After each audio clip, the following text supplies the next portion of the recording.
ঠোঁটের পোড়া দাগ কমাবেন। গরমের সময় অনেকে মুখে রোদে পোড়া দাগ নিয়ে চিন্তিত থাকেন, অথচ আমরা ভুলে যাই রোদের তাপের কারণে শুধু মুখই না, ঠোঁটও কালচে হয়ে যায়। তাই মুখের পাশাপাশি ঠোঁটেরও যত্ন নেওয়া প্রয়োজন।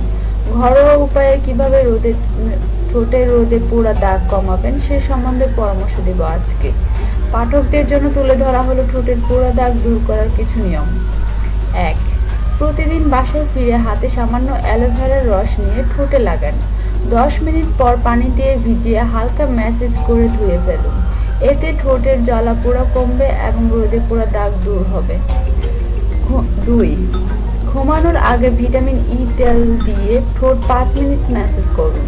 এই ঠোঁটের রোদে পোড়া দাগ দূর করার পাশাপাশি ঠোঁটকে নরম ও মসৃণ করবে। এছাড়া এই ঠোঁটের আর্দ্রতাও ধরে রাখবে।